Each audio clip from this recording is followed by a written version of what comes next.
Hi there. Happy New Year. Happy New Year. That's when everyone will be watching this and hearing this. It'll be, that's crazy, man. 2022. Yes, I know. We're recording this, just so everybody knows, on December 8th, 2021. And it's going to be crazy. In the past. It's going to be like spring in the past, in the winter. All those things. That's very significant. That's I just can't believe how far we've come. I know. And it's so special, you know, over the years, over the years, a lot of work and a lot of years. But over the last year and a half, more than that at this point, you know, it's just, we've interviewed more than 50 people in the Jersey Boys family, and it's surreal to us. And so we want to start off this new year and the old year with so much gratitude on a high note. And exactly. On a Frankie falsetto. Note. But you should know our names first, right? Oh, right. Yeah. I'm Devi. And I'm Gia. And this is Silhouettes JB Podcast. Hey! Or Silhouettes JB Cast, as we say a lot last year. And it is an early morning recording. Yes. So we're very excited about this. So it is 8 a.m. Eastern Standard Time. We are here in New York City, but we are interviewing somebody in the UK. And this is our first time ever like branching out into the Jersey Boys UK world. And we're so excited to get so many new perspectives because we've had a lot of firsts on the podcast. But this is a season. It's a season of firsts. Oh, shit.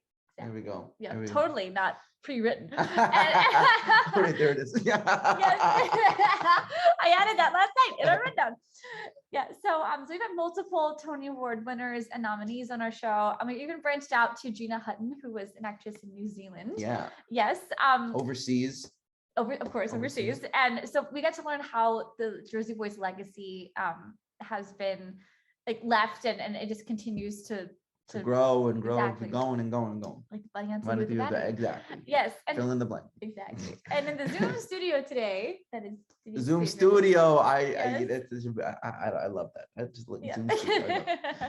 So today in the Zoom studio, hailing all the way from the UK, where he currently plays Barry Belson and covers Bob Crewe in the West End production of Jersey Boys at the Trafalgar Theatre, we have Jacob McIntosh. There we go. Jacob is no stranger to this era of music, as he was also a swing in the UK production of the touring UK production of the Carole King musical. And he was also a swing in the UK touring cast of Kinky Boots, where he also covered Lola. And guys, look at his videos on his social media. He is insanely talented. He is insanely amazing. Limber.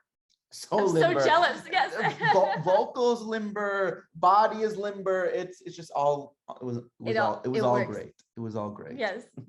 His vocal range reaches the heavens with ease, and we love listening to Jacob, and his charisma and his leadership on stage are so prevalent. We just love to watch him, and we can't wait to learn more about his life. Yes, and he completed his training at the DMB Academy of the Performing Arts in Bromley.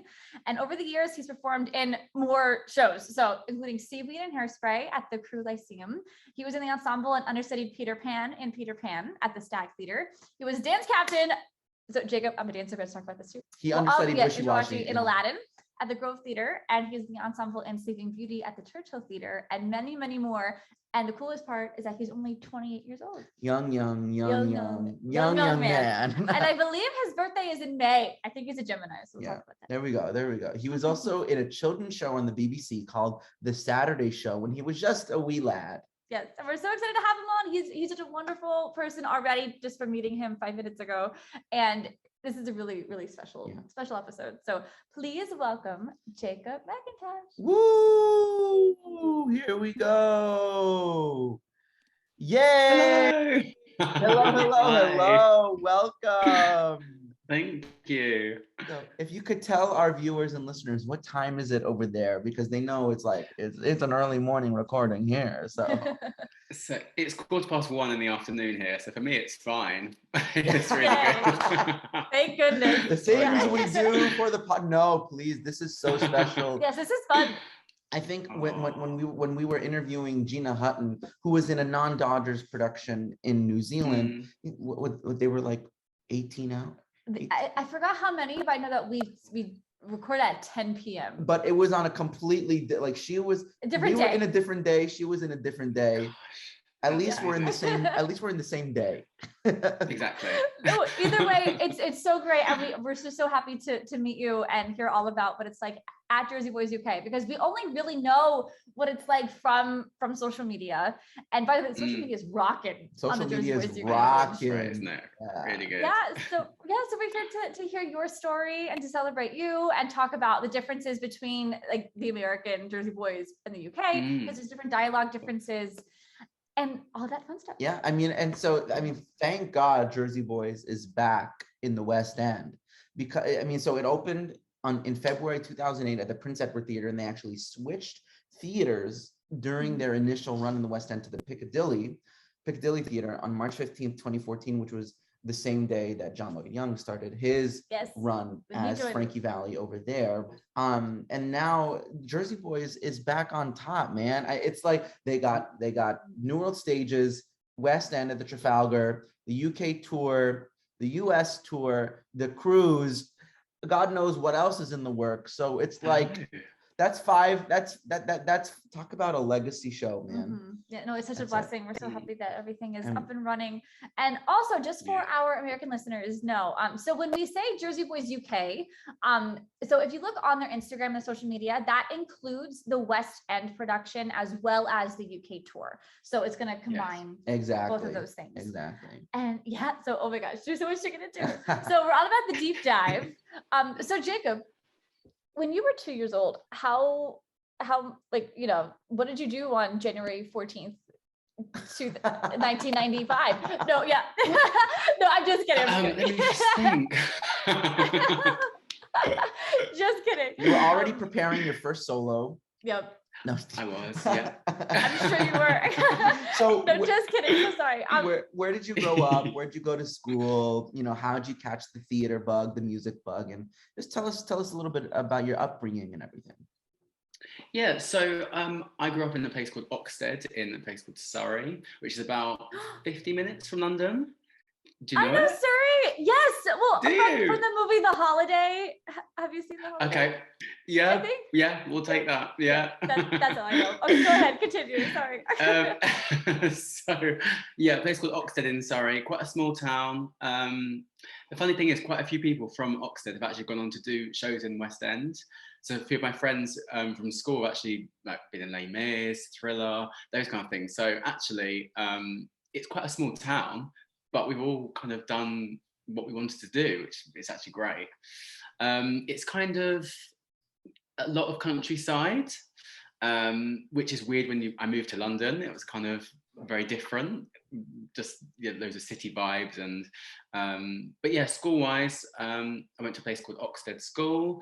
And in 2007, I saw Hairspray on the West End, and I was obsessed, absolutely obsessed with it. And that's what kind of got me into performing, liking theatre. I saw Billy Elliot and was like, oh, do you know what? I could do that. I want to be on stage. I want to dance. I want to sing.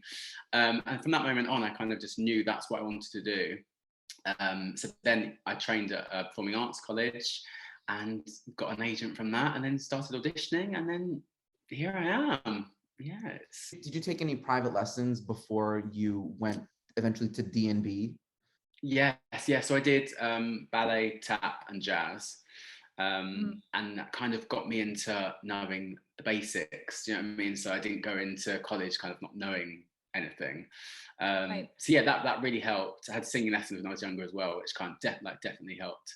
Because I think singing is one of the things that you kind of, it's good to start from a young age, so that when you get to like a performing arts college, you have the foundation of knowing the basics and how to sing vibrato and all this kind of stuff. So yeah, that definitely helped. Did anything you learned in growing up in those private lessons conflict with what they eventually taught you at D&B? And did you have to do a lot of some unlearning? Definitely. Do you know what? When I was younger, actually, I always used to get told to not sing, that my voice wasn't high. Everyone used to be like, oh, well, sing the lower baritone songs, because that's probably where your voice sits comfortably. I remember going into college and kind of being given high songs, that like tenor songs, and I kind of wasn't used to that. So I kind of had to train myself to think, I can hit those notes, so why am I like thinking that I can't do them? And kind of like reassure myself that singing high is kind of the same as singing low. You just have to kind of know where to place things. So that was definitely very different for me, because like I said, I grew up kind of singing low songs. And I think because people put your voice in category at such an early age, but your voice isn't actually done settling until you're 30. I mean, and flash forward, you're singing G's on top, excuse me, at the end of Oh What a Night. And then like we're listening to you singing those beautiful, healthy B flats and B's and kinky boots. And I'm like, excuse me. True, Jacob, amazing. Unbelievable. And I feel like that's a lot of adulthood, especially like with all of us in our 20s. Yeah, I'm 25, by the way, Demi's 26. Yeah. And so we're all very much in the same boat, but we're constantly unlearning. And I think what's great about like younger generations is that they do get that foundation, but they also don't have any limiting beliefs at all, you know, with what people give to us.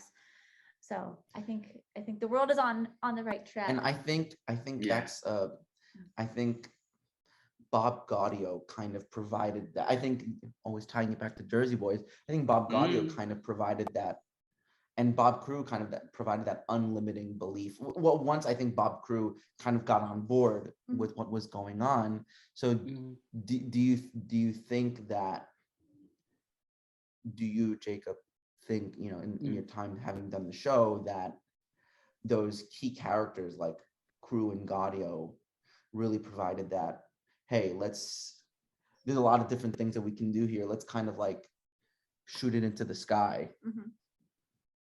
I do. And I think it's interesting because a lot of people hadn't heard voices like Frankie Valli. And I think that's what's different, is that, like I was saying about singing low songs and stuff, people kind of expect everyone to just sing at one level, and everyone's used to hearing low songs, maybe a bit of some higher notes here and there. But I think actually hearing Frankie Valli in the Four Seasons and hearing Frankie's high notes, you kind of, it's so different, and it's so, as soon as you hear it, you're like, oh, Frankie Valli, and you kind of like, I think because it's so different to what you usually hear, it's so nice and refreshing. So I think, yeah, I guess it was a risk to kind of push them to the front and think, do you know what, you can do this, you can lead this. But I think also it's nice to have that kind of difference to what you usually would hear from a normal group at that time. 100%. Yeah, well, that's how you make history and become a legacy. Exactly. Yeah. So you were in a show called The Saturday Show when you were younger. So is it a talent show? Is it a singing show? And how old were you? It is. So I was 7, I think, maybe 7, 8. So nice. It's a really weird concept, So they have, it was obviously every Saturday, hence the title. And so each week they had kind of like how do I describe it? Like you got a competition, and each week was a different artist.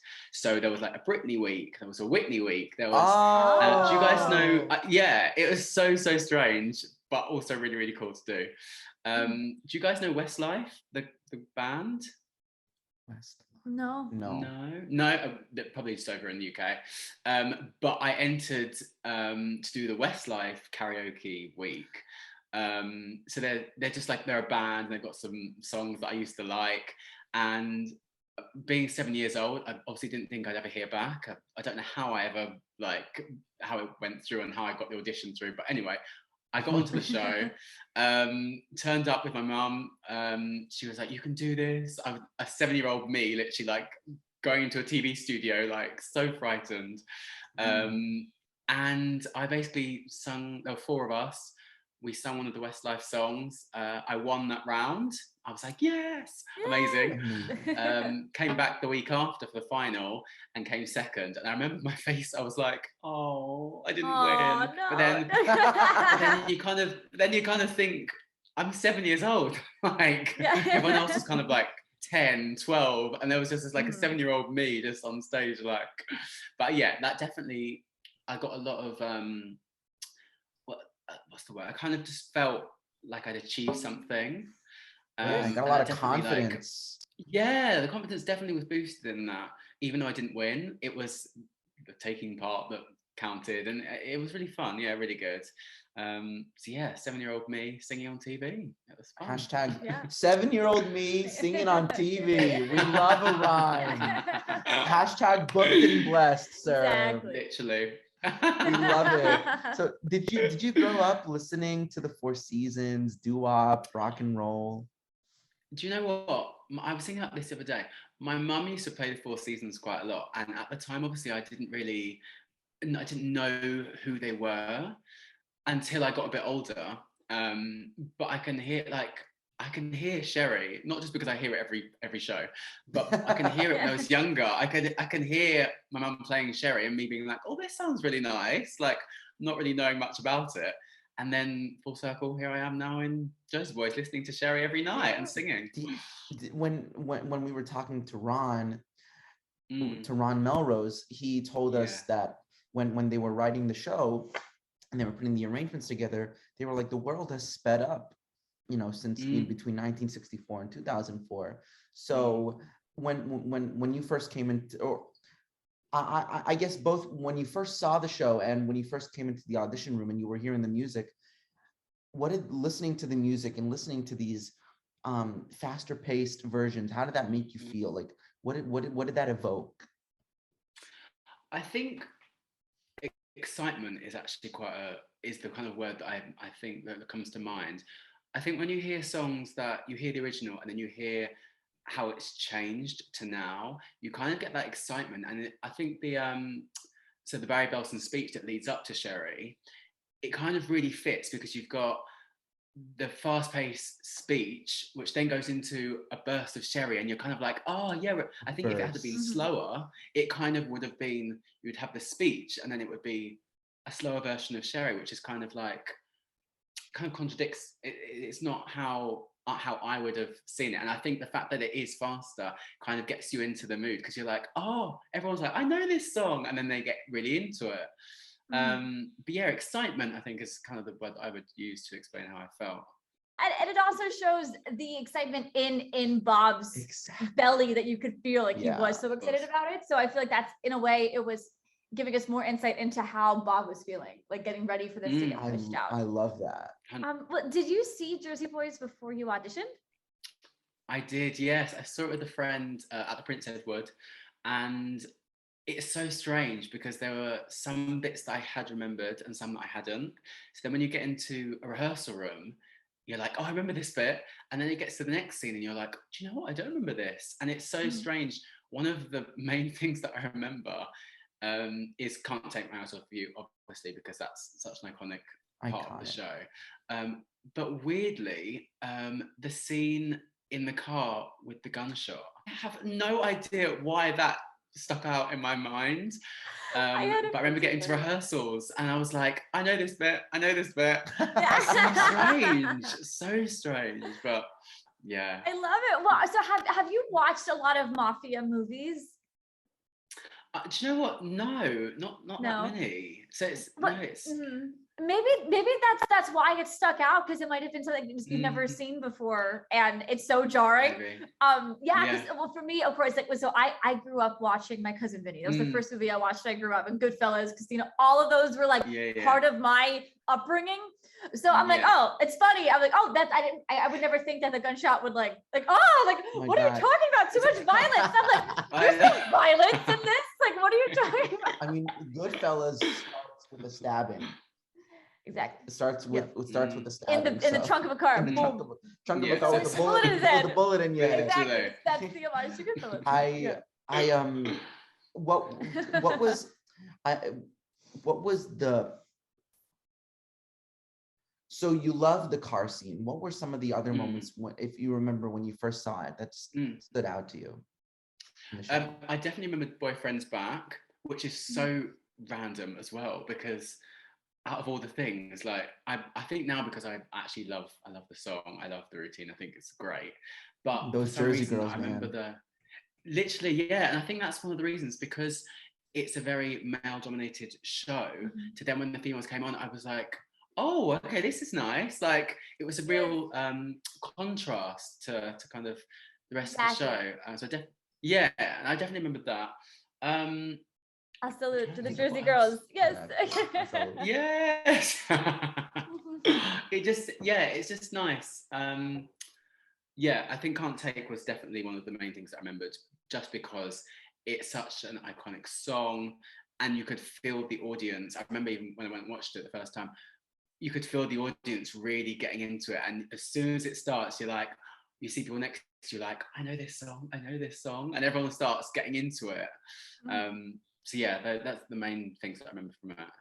How is Jersey Boys different than other shows that you've done? I think the fact, do you know what, one of the main things that I remember when I watched the show and from rehearsals is the fact that you kind of get the story told to you. This is the difference between obviously Kinky Boots and Beautiful. Everything's kind of, you have the scenes, everyone's talking between themselves, the characters talk to each other. Whereas the show starts, you've got Accessoire and then you've got Tommie talking to the audience, telling you what has happened, what's happening. And I think that's the difference, is that you kind of feel invested in it. You feel like you're going on the journey with them and you're seeing everything being played out as the show goes on. So that's the main thing that I think is different. It's kind of, also there's a lot of words and storytelling in Jersey Boys, whereas in other shows that I've done, it's kind of, you have the dialogue, then you have a song, then you have the dialogue, you have a song. Whereas I think Jersey Boys is more, it sets a lot of things up, and then obviously when you get to Sherry, that's when you have the main song that everyone's kind of waiting for. So it's not like you've got a song, then a bit of dialogue, but it's kind of very informative as the show goes on. Yeah, that's the main thing, I think. You're playing Barry Belson, right? You're not a swing. You are the Barry Belson track. Yeah. Yes. So yeah. Who else? Who are your others? So I do obviously Yannick and Sessuarala. Play a detective. I play. What else do I do? The Ohio cop in Act 2. I play Davis. So there's quite a few different things. And I think that's what's nice, is that obviously you do the Barry Belson speech, but then also throughout the show you're playing those different people, which is, you don't usually get in other shows that I've done. It's kind of your one character and you stay with that for the whole show. So it's nice to kind of have your own little spin on, and this is the good thing, everyone's different. Both my understudies are completely different. They do things differently to how I do it. So it's your own interpretation of the characters that you're given, which I find really interesting, really fun. The and others is in Jersey Boys is iconic. You know, it's just I obviously shows before Jersey Boys had done this kind of thing too, but I think Jersey Boys, I mean, Jersey was just so revolutionized. It's revolutionized so many different things, but like the and others is such, you think it's such a small insignificant thing, but like having so many people play so many different parts, it's not easy. No, and the others try. You guys set the scene, like well, you set the tone and you bring the specificity to the show more than the main characters, for sure. Because well, even with the detectives, they already gave you up, numb nuts, you know, like all those. Yeah, like, slamming the book on the table, and you know the drunk guy at the Strand while Frankie is singing, "I give you anything but love." What's you got that I ain't? Right. Me. You know, it sets everything up, doesn't it? And so on your Instagram story, you know, talking about all your tracks and all the things that you do in the show, we saw that, you know, because you know Santa Pimp comes on in at the end of Oh What a Night. He brings on the blunt and he passes it on, and he does that. I'm not gonna do it right now, but that high it's early G, in the morning for you guys. Yes, that high G in the end of Oh What a Night. And then, so this is kind of where things changed in the US. So when the show closed on Broadway and reopened Off Broadway New World Stages, they fitted a lot of things. They put a lot of things together They made some changes. So the Barry Belson track got fitted into the Joe Pesci track, and so now the Joe Pesci track does come on for Oh What a Night at the end, and does that riff at the end. But in the curtain call, in the the Oh What a Night reprise, he's standing on the bridge with a horn. So and they don't have anyone else singing that, but it's nice for you to be able to reprise that beautiful riff that you just do so seamlessly. It takes a lot of effort, I'm not gonna lie. Yeah, it's I didn't even realize that he didn't in our production they don't do it at the end. I do remember in rehearsals when they said, oh, then obviously at the end you'll do the riff again, and I was like, oh, again? I thought we'd already done it once. What? But, and on 2 show days, that's 4 times in a day. So it's, but I do really enjoy it. And I've now been given a handheld mic. At first, I didn't have one, so it's really hard to compete over the top of everyone else. But now they've given me a handheld, so I kind of live my best life, just going for it. And yeah. When did they add the handheld? About maybe a month and a half ago.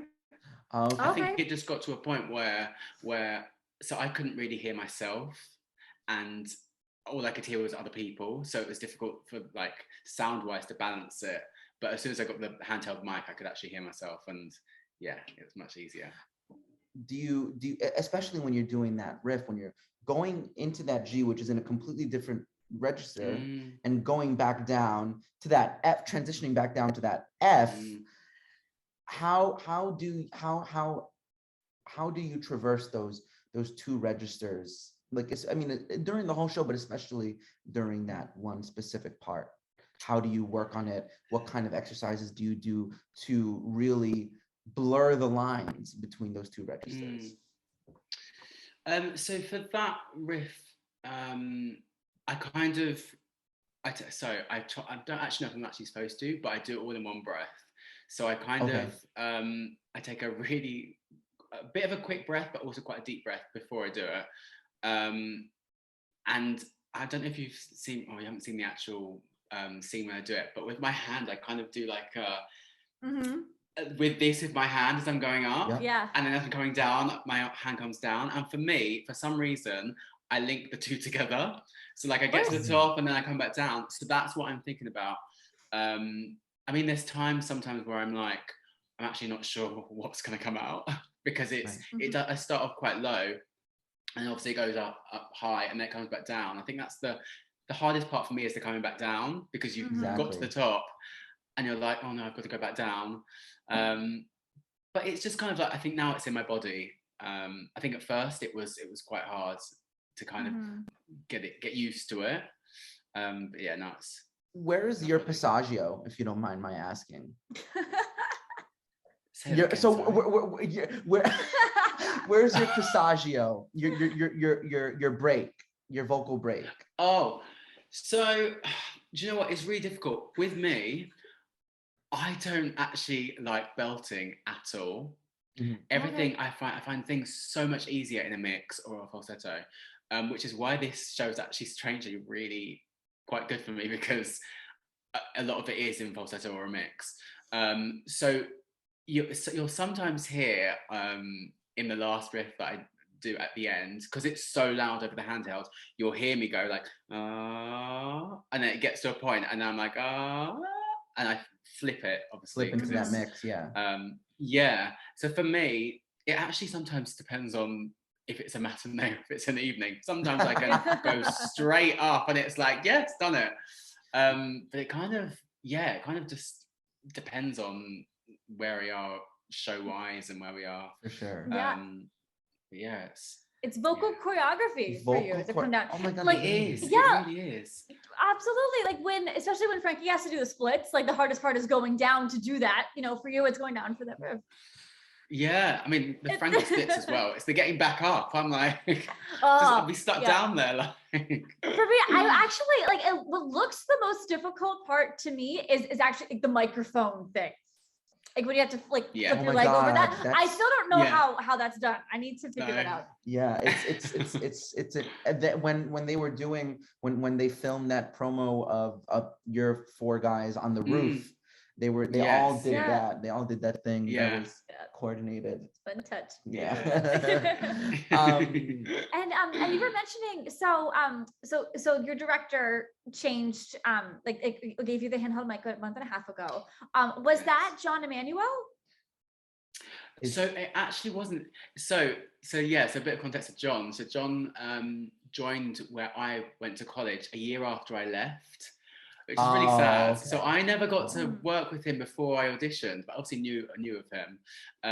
But John was one of the people who I think said you should probably have a handheld at the end, because competing against the rest of the cast with all their mics turned up, and then it's kind of difficult to riff over the top of them.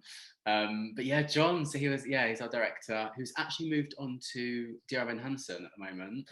Right, yeah, we read in his bio that he's the resident director over there.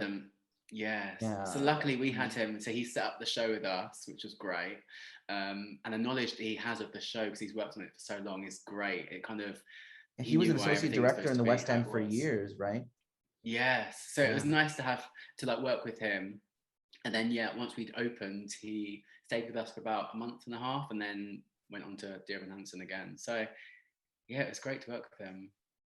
So that's amazing. And you're doing this iconic musical in the West End. I mean, so we know that the world knows the music of the Four Seasons. I mean, what's crazy is whenever they do a foreign language production of the show, the script is what get translated, but Bob and Frankie were like, we are not translating our lyrics because everyone knows our songs. So, and of course the themes are universal. Family is everything. But if you think about the context, the family is everything. He's talking about cheating on his wife. So that's a crazy thing. But how do you feel the UK audiences, especially in this time around, and now that the show is back, how do you think they're reacting to such an East Coast USA centric story?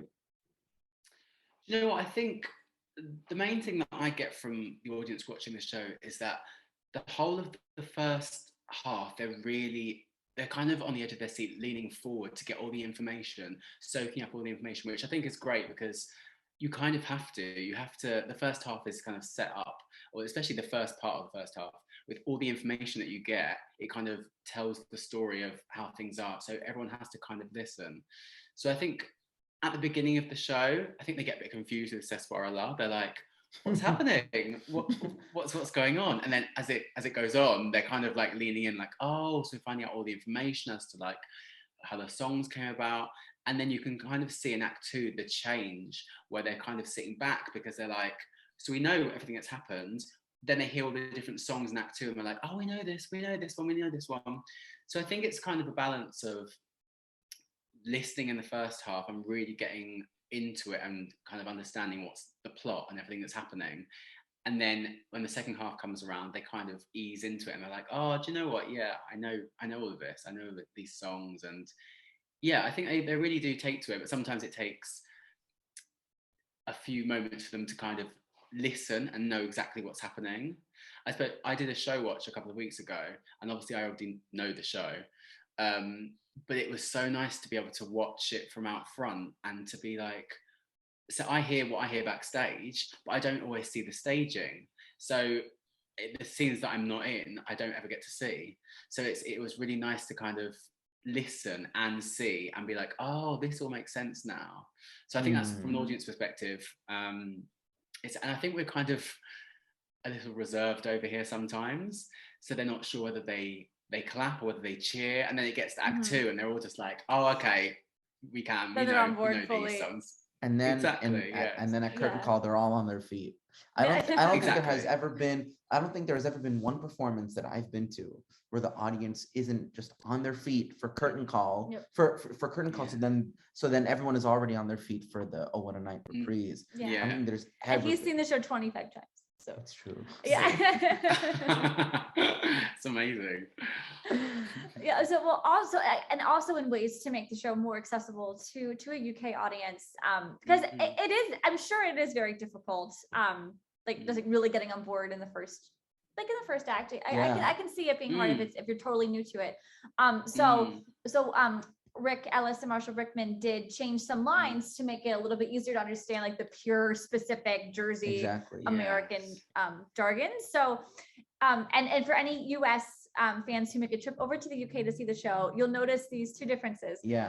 So in Tommie's first in Tommie's speeches, he always says well, he talks about like Eisenhower, Rocky Marciano. He just lists those people to give to set the time period, but this gets a little bit more, they define it a little bit more. So we say Eisenhower was the president, Rocky Marciano is the heavyweight champ. Like you just need a little bit more of just a little bit of who they are and what they do. Thank you. The description. That's the word I was looking for. Yeah, so that's very interesting. But it's just like so simple. Like it just Eisenhower's the president. Rocky Marciano's the heavyweight champ. Yeah. It still has that same bounce. Same bounce. It just making it a little bit more. And also there in the same opening, there is a part where Tommie says, you know, some people don't like to go to, you know, to drive on a turnpike next to a landfill, next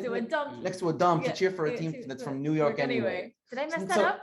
I think I started messing it up, but it's very New Jersey, you know. And then he says it's natural to want something better. So the change that's in the UK, he's like, we got some of the finest prisons in the country. I know from considerable personal experience. It's only natural to want something better. You're from my neighborhood, you got 3 ways out. So those are some of the changes that make it a little bit more accessible because so. Yeah, I mean that's just the way it is, but I think that those changes were just so. I mean, just Rick Ellis and Marshall Brickman, their written word is just so. Exactly, it probably cooked that up in 2 seconds. Exactly, literally. Exactly. In like different drafts.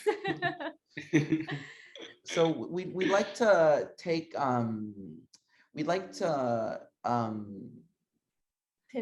pivot a little bit. Exactly. I couldn't find the word, and we hate using that word, but I think that's the only way to use it. Pandemic pivot, right? We want to talk a little bit more about you. Yeah, so like with whatever you're open to talking about, but we were just like really just stalking your Instagram to get more of a feel for just like for how you became who you are, and we saw that you met your birth father for the first time in New York City in August 2018 on the red steps in Times Square, which is so special, and that's where so much magic happens. We'd love for you to share that story with us if you're open. Of course, yeah, 100%. So I was adopted when I was 1 week old from Philadelphia. Wow. Yeah. Okay. Yeah, so it's crazy. So obviously I've lived in the UK since I was 1 week old, but my birth family all live in Philadelphia. And I've kind of always, growing up, always wanted to kind of get in contact or at some point meet them.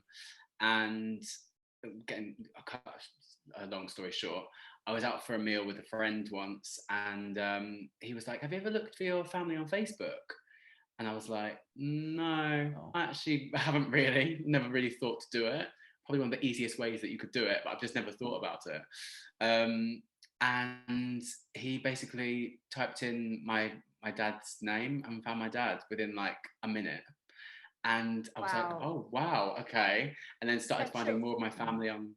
It was crazy. And I was just sitting there like eating my meal, like, this is crazy. And so, then anyway, I got in contact with my dad. We had conversations for about a year and a bit.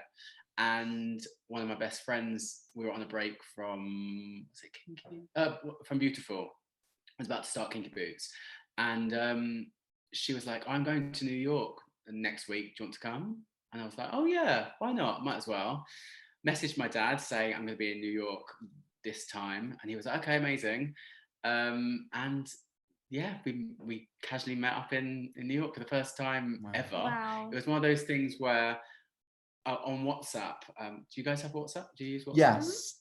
We had like our live locations on, so we kind of saw the two, me and my dad, like moving on my phone, like, and then I kind of looked up. It was like a film. I looked up, saw my dad across the road, and was like, "This is like a film." Wow. And yeah, we just went for lunch, and it was really nice to meet him.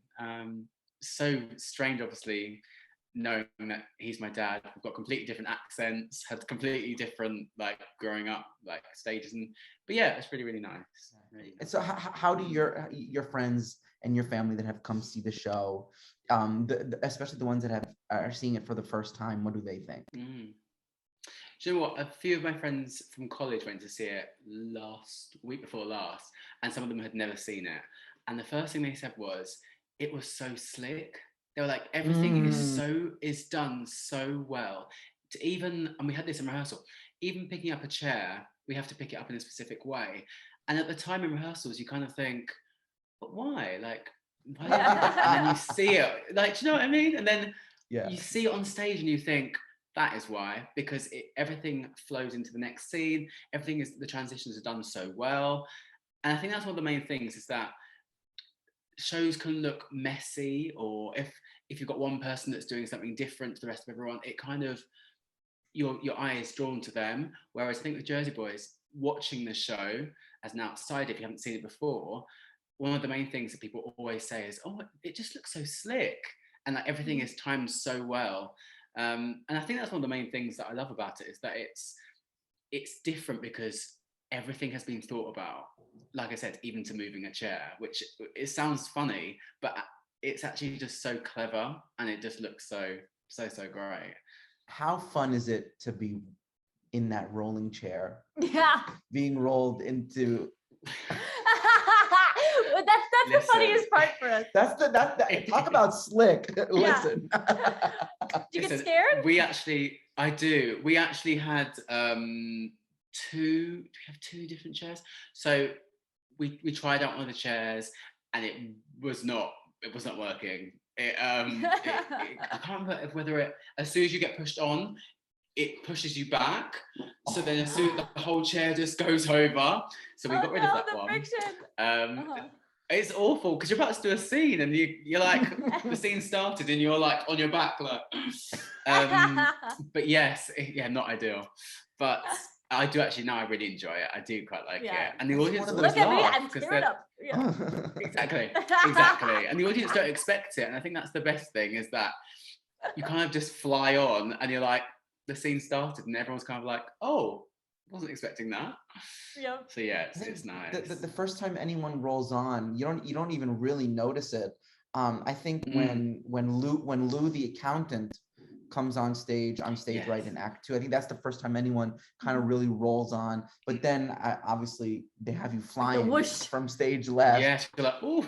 Oh my God, that's hysterical. I love it. It's fucking hysterical, man. Yeah, like you can tell that's just having fun, and it shows like the frivolousness of people in that industry at the time. Exactly. Oh shit. That's really good. That's really good, actually. Thank you. Yeah.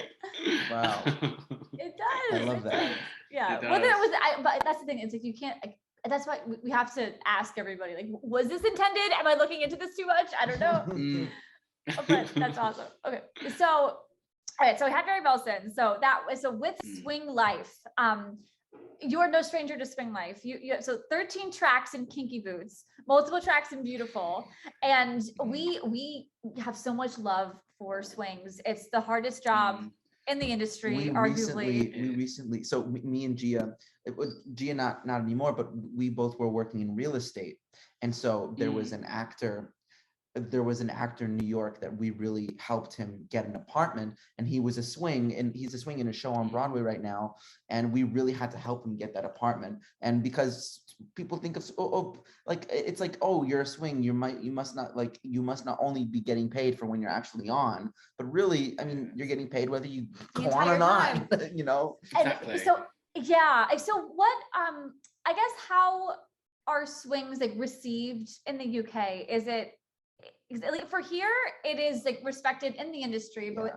outside of it, no one really has an idea, or they just think that When I grew It's up, not, they think it's not a big deal. when I grew up in and it's community wrong. theater, swing, ensemble, chorus were like interchangeably in the cast and all. So I didn't really know what a swing was until a few years ago. So yeah, so just to reiterate her question, so like what is the culture of the swings in the UK?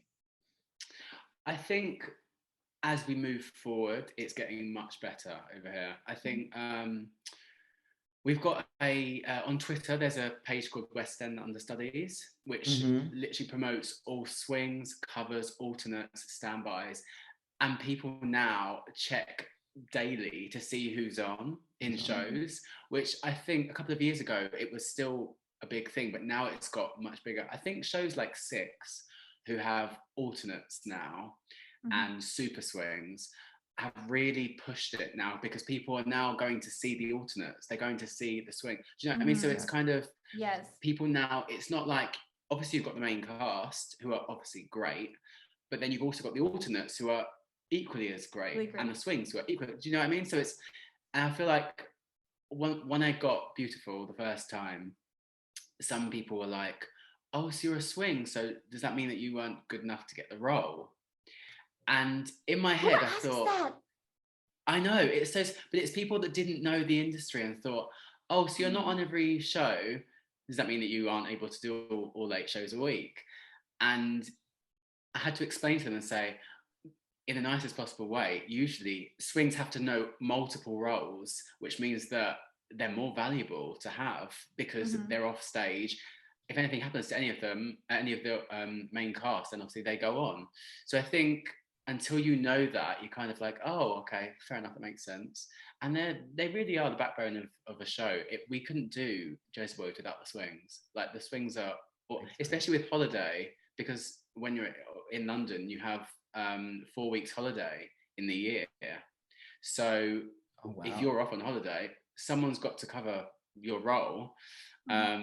So yeah, we're really lucky that we've got 5 really great swings in Joe's Boys who know everything. Most of them have been on for most of the tracks, to be honest. So they're just so valuable, really valuable. And especially in the well, okay, so I'm not sure exactly. So in the US at New World Stages right now, the swings are actually pretty much on every show because they're on stage during Can't Take playing one of them is on stage playing a horn, one of them is playing the saxophone during short shorts, yes, yeah.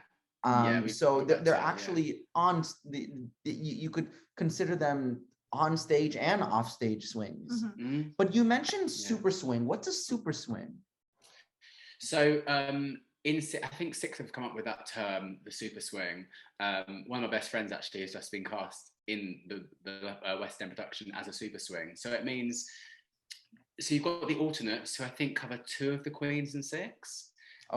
As their first covers, and then they've got second cover and third covers. Whereas the super swing, I think, covers all 6 Queens. Every single one. Okay, that's what all 6 Queens. Yeah. Which is it's great. Yeah. See, that's such an honor, and thank you for using the word valuable. I think value is the key word. I mean, 6, literally, covering all 6 of them. That's all unbelievable. 6. I know. Wow. It's great. I bet that just shows how versatile actors can be, and that's so beautiful. There was something else you said too.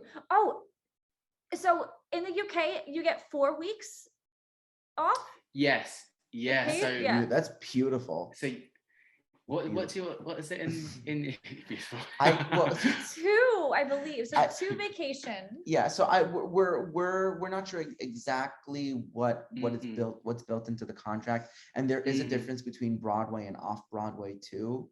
I don't know. Is there a difference between West End and off West End in terms of the contracts? I'm not too sure with West End and off West End, but definitely with touring, you would still have 4 weeks in the year, but you would all have it at the same time. So you would just, you wouldn't you just have like a week off and wouldn't be at a venue that week. Whereas obviously in London, it plays for the whole year, and then each person gets 4 weeks off at a time, which actually kind of sometimes doesn't work. You can never have 2. So I couldn't be off at the same time as one of the high swings is, because that means you only have one high swing left in the building to cover Barry, Joey, Frankie, and Crewe. So it's difficult, but yeah, we should get about 4 weeks each, which is quite cool. Quite nice. So what's a high swing? As in, so we've got the two, we call them the high swings, who cover Frankie, Joe Pesci, Barry, Bob Crewe, and Bob Gaudio. And then we have the low swings, who cover Nick, Tommie, Jip. Oh, so like literally high voice, low voice. High voice, yes, yes. Yeah. Okay, I see. So I have a question about tracking. You're Barry Belson, because we don't have a Barry Belson track anymore in the US. Do you have a Jip dicarlo track? Like yes. Okay, and is it an older gentleman? I mean, he's a little bit older than the rest of us, but he Mark Isherwood. So he did both contracts in London back in the day. I think he was a swing back in the day. So now, but he came back as Jip and covers Nick. Okay. Yeah. So because what they kind of fitted out was because the person who plays Jip also needs to be able to play Nick in the US. Yes. So he is a little bit younger. Okay, yeah, fair. Yeah, I mean, we've got quite a young cast, but it all fits even when the covers are on, everyone kind of looks the same kind of age. It's really 100%. It works. It totally works. Yeah. We'd love to transition into our final part of the interview, where we want to ask you some, Bob Crewe questions, since you played Bob Crewe, and that was just one of the coolest things ever. And monumental, man. So you were one of the first Black actors to play Bob Crewe in the history of Jersey Boys Worldwide. So we had Tommie Earl Jenkins, who did it before, and now you are joining that legacy. So could you walk us through when you found out that you were going to go on for Bob Crewe, and how it made you feel, and do you realize the impact that you have with that special performance that you did, really, especially here in the States too? We're so happy for you, man. Oh, thank you. I mean, so I found out quite late into the rehearsal process that I was actually even covering Bob Crewe. So I had signed a contract as Barry Belson, and that was kind of it. And I actually thought, this is the first show that I'm going to be doing that I haven't been understudy for anyone. And I kind of was like, oh, that's quite nice, because I haven't ever had my own role that's been mine, if that makes sense, and not had to cover someone else. And then we got to, I think, week 1 of Tech, and the director said to me, how would you feel about covering Bob Crewe? And I thought, well, I haven't been watching his track at all, because I've just been focusing on my own. So I said, listen, I would love to do it, but I kind of obviously need to be rehearsed in, because I don't really know his actual track. Fast forward to I had cover run or put-ins as Bob Crewe, and kind of, because I'm second cover, I wasn't sure if I'd ever go on.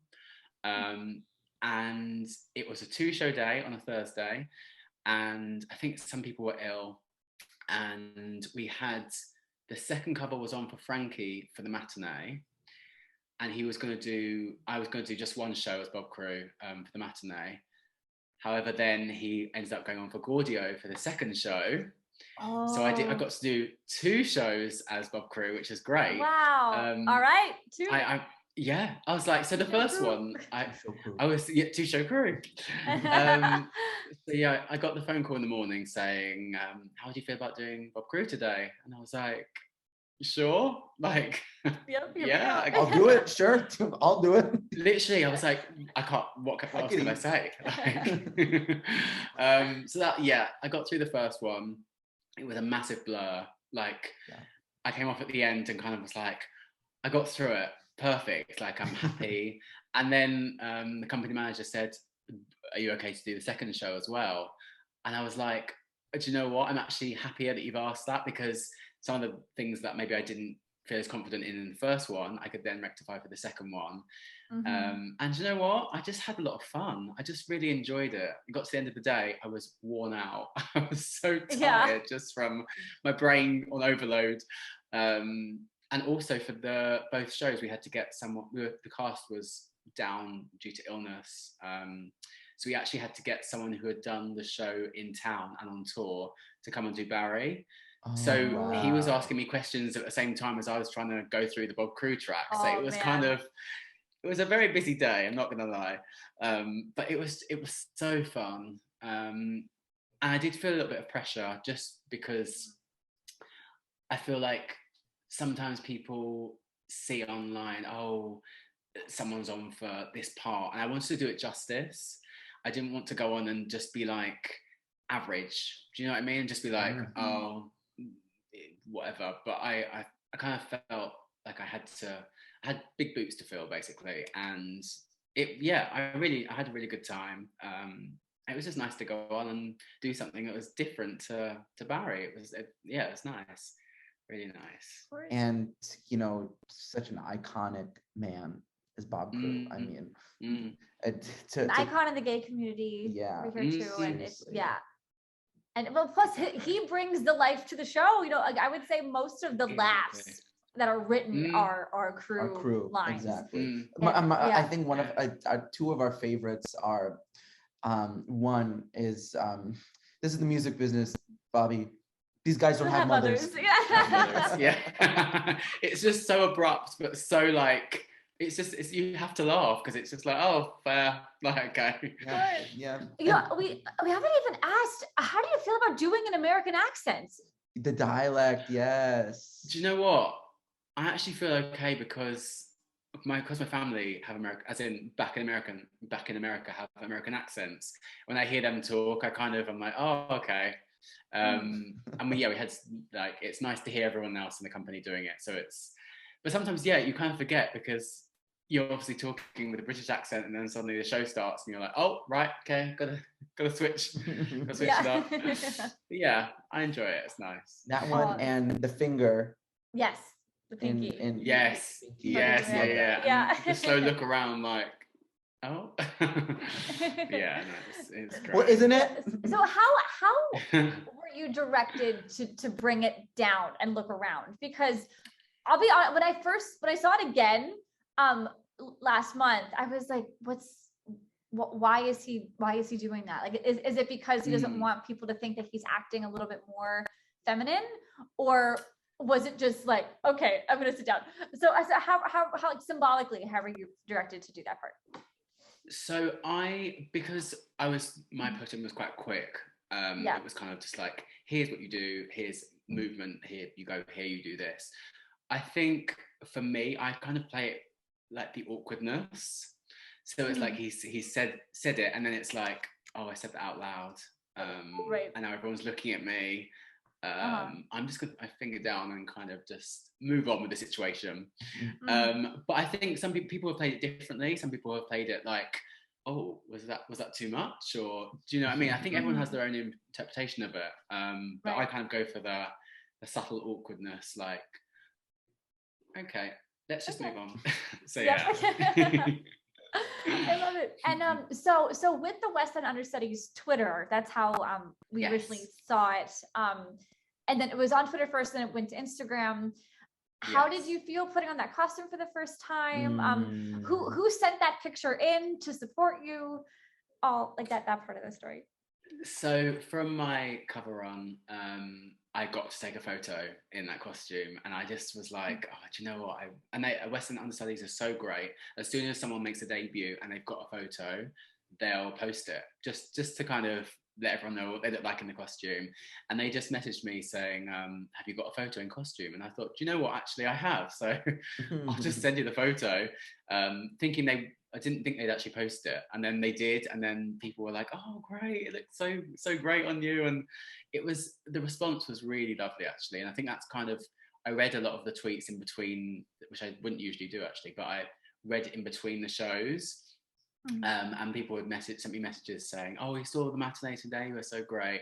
And for me, that kind of, it made me feel, okay, I've done a good enough job. Because I think as an actor, sometimes you, especially as an understudy, and especially being Black, I wasn't sure how that would be perceived from an audience point of view, especially if like they know that he was white. Do you know what I mean? It was, right.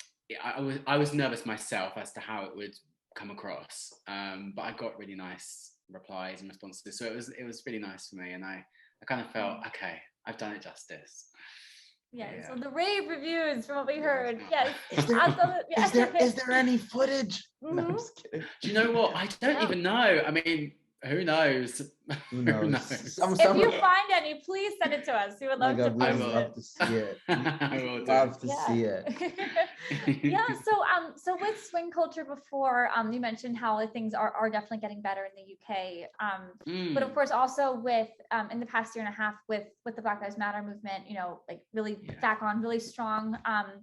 It really revolutionized the mindset of representation of casting within the theater community. So what are your thoughts on casting in the UK overall? And has anything changed for you in the past year and a half? Yes, I think, especially with Jersey Boys, and I think a few people don't know this. I think sometimes people see cast announcements, see everyone's headshots, and think that those are the only people that auditioned. But actually, I remember seeing at my audition quite a few Black people who were in for crew, I think cover crew, I'm not sure, other roles, but they just sadly just didn't get the job. Maybe they were already in another, like had another show lined up, maybe the contracts wouldn't have worked out, maybe they couldn't sing some of the parts. So people sometimes think that people aren't being auditioned, and I can say for Jersey Boys that isn't the case, because there were quite a few Black people in that I saw in my audition that were in for some of the roles. I think the UK is getting better. It's still not at a level that I think it really should be. I know some shows still haven't had some, I'm not going to say the show, but some shows haven't had leads that could be Black or Asian or Chinese or any different race. And there's definitely people out there that can do it. Some of them aren't getting the opportunities that I feel that they should do.